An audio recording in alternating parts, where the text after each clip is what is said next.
Now, I'm betting that you really liked paradigms. I remember when I first discovered that, I thought I was the only one that knew it.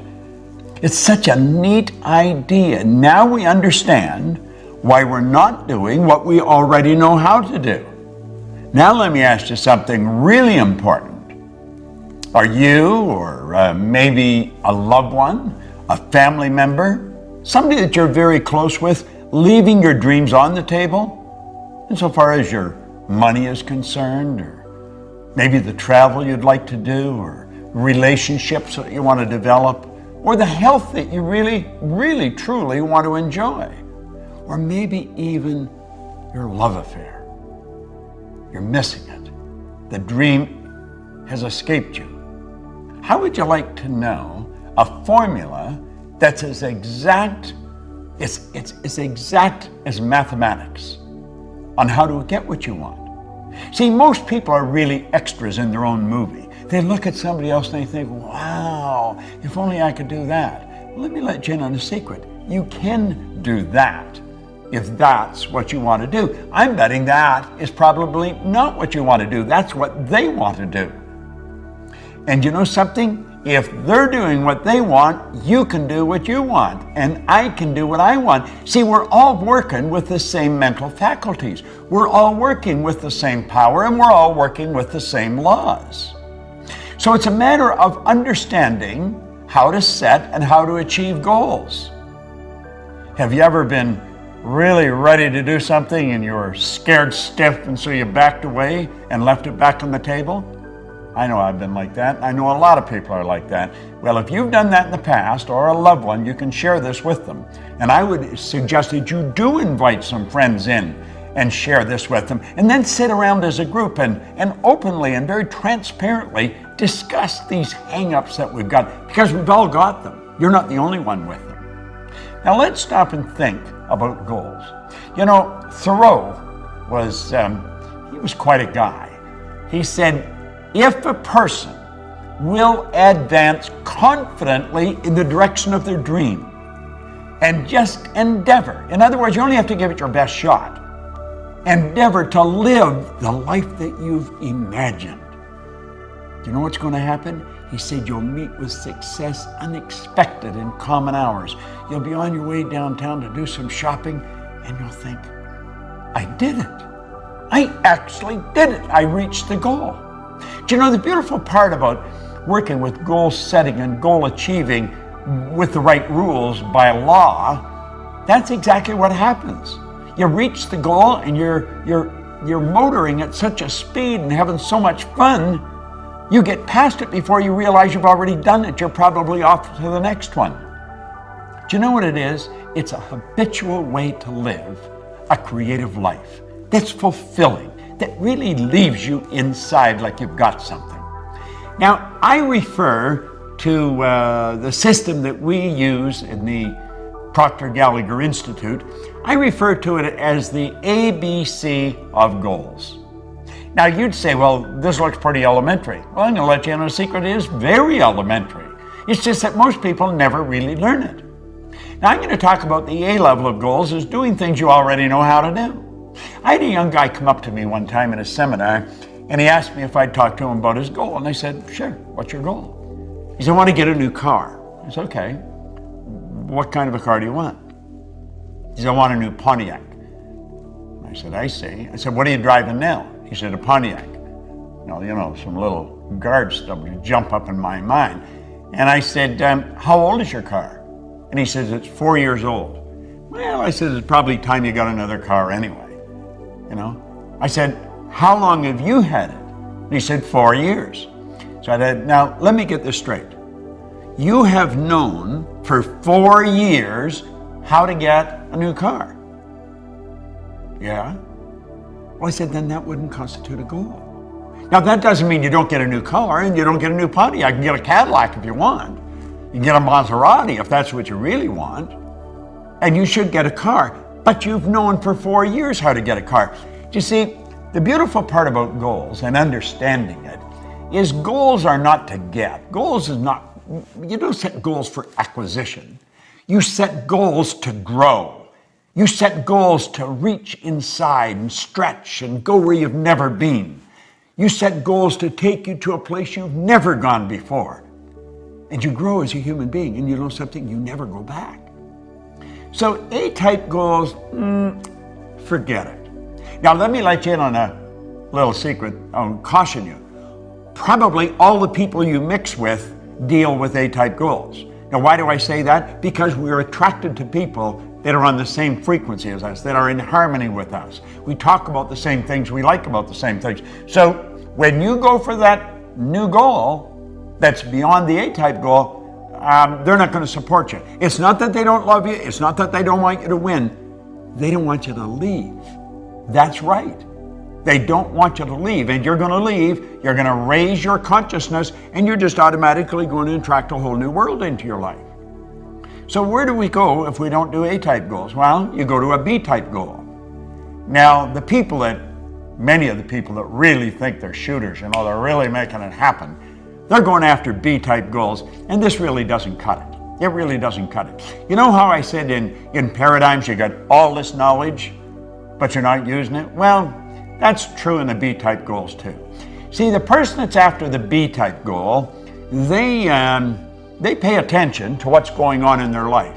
They know how much money they've got in the bank, they know how much is coming in, and they're pretty accurate when they survey their world. I'm talking about their material world and their social world of, him and her and it and them, the people that they could go to for support. And they've got to have a plan. The plan has to be right on the money. Now, they think if this happened, and if that happened, and if she did this, and he did that, and if that money come in like I want it to come in, if all these things happened, then I could do that. And so reluctantly, we say, that's the goal. And you'd say, well, is that really the right goal? No. Why not? Well, because you see, you already see how it's going to happen. So in that respect, it's much like an A-type goal. You got to stretch a little bit, but you know if everything falls in place. Now I'm going to tell you something else. There's no inspiration in a B-type goal, and you're going to have to be inspired.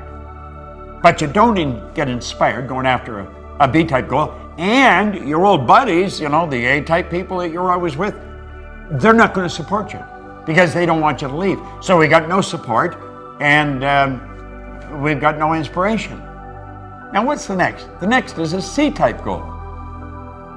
See, the C-type goal, that's what I really want.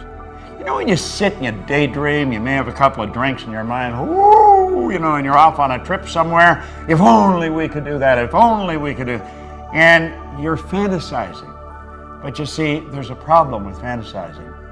You have been told you don't fantasize. That's not being realistic. It's totally illogical to think that you can do that. Well, that's pretty interesting, It really is pretty interesting. Because if you go back and you study in history and you take a look at the people that have really made their mark, they've been ordinary Johns and Marys who have done something that changed the entire world.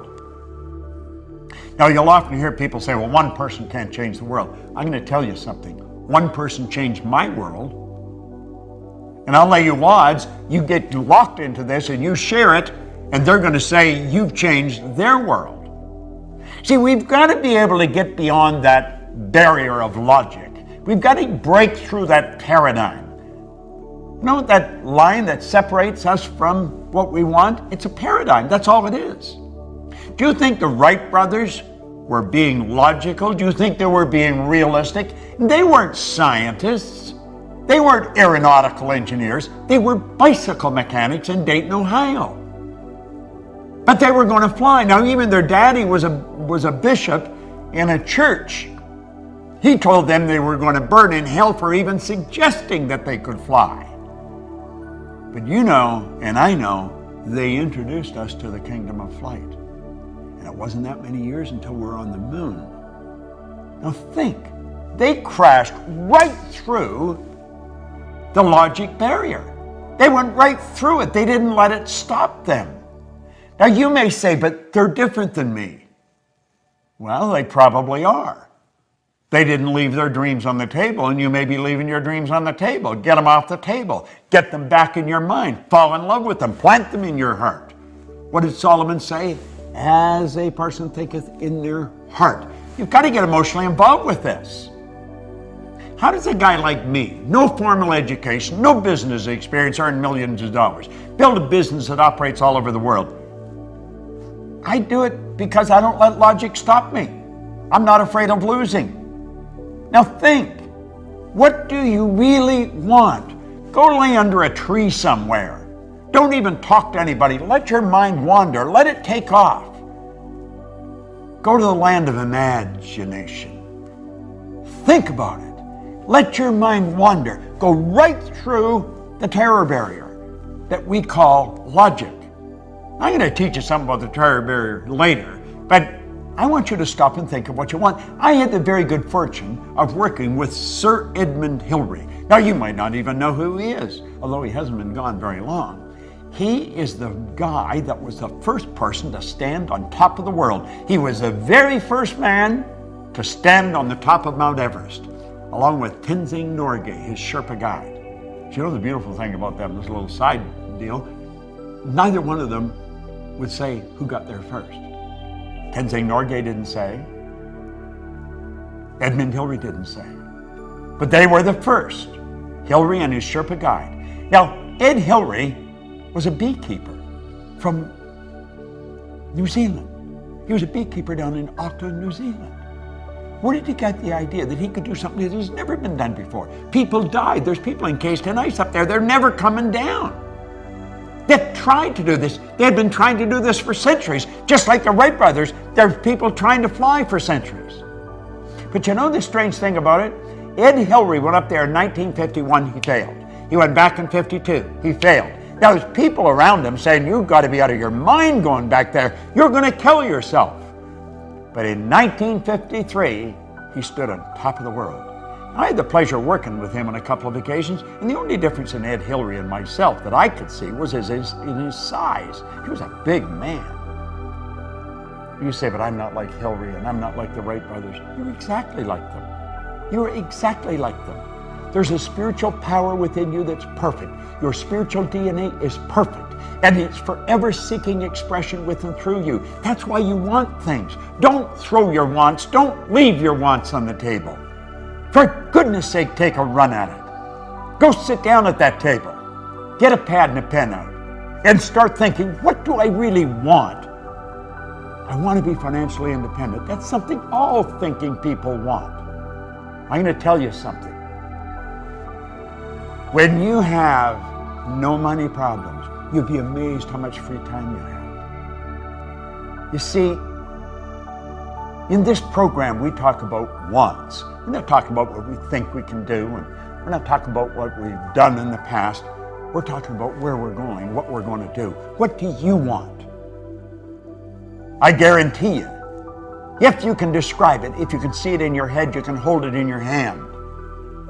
That's exactly the way it works. Napoleon Hill, my mentor, he said, anything the mind can conceive and believe, it can achieve. Now, you may not believe you can. I guarantee you stick with us and you keep studying what I'm sharing with you, and you'll change your beliefs. See, I found out that was one of the keys in my success. I changed my belief. See, our belief system is based upon our evaluation of something. And frequently, if we reevaluate a situation, our belief about that situation will change.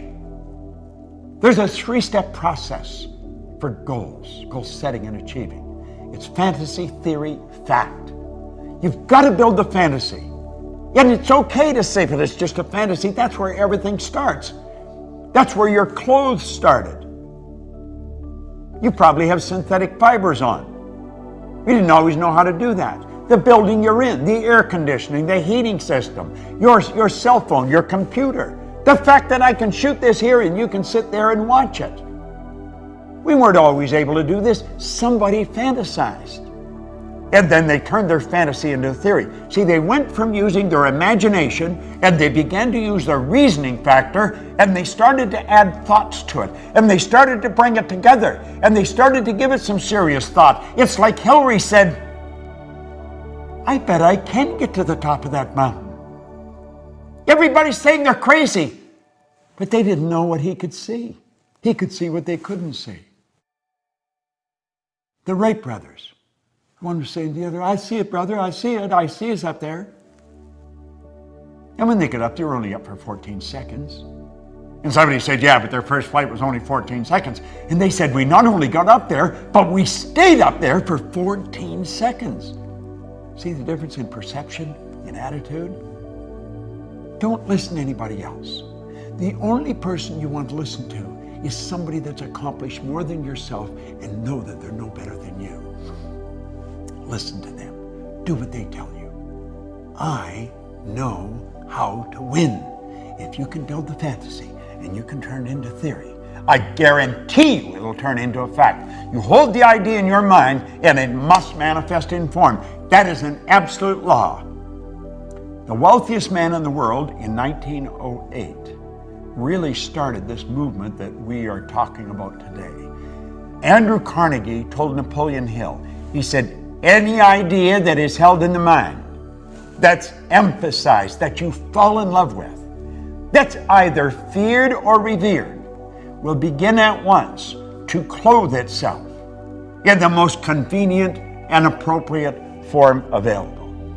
Now, I want to share something that a lady come up on an airplane and give to me. She said, your materials really helped me. I want to give you something that's helped me, and it'll probably help you.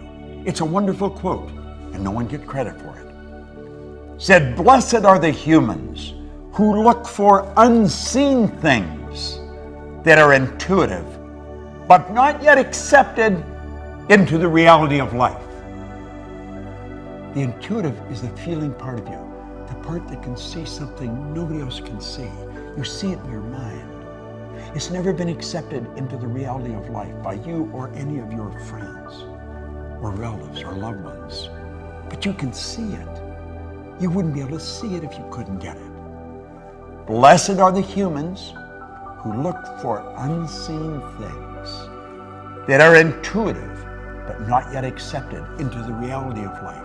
Now listen to what he says. They will be rewarded with knowledge and wisdom and will become the forerunners of the newest sciences on the planet. Do you know something? There has been over 1,000 people go up Mount Everest since Ed Hillary did. I get on a plane now to fly to the other side of the world, and I go to bed. That's right. I go to bed. They've even got a bed, and they give me a duvet to cover myself. And they ask me if I'd like breakfast when I wake up. God bless the Wright brothers. God bless Ed Hillary. They're no different than you or me. Don't let the fact that you don't know how to do it set the goal. In fact, if you know how to do it, it's probably no good. It's got to scare and excite you at the same time. Now, I want you to go and sit down at that table and you pick up those dreams that you've left sitting there for a while. You say, no more. I'm alive, I'm awake, and I'm on the move, baby. There may be no one that understands, but I understand. And you write out your goal in the present tense. I am so happy and grateful. Now that, and describe it.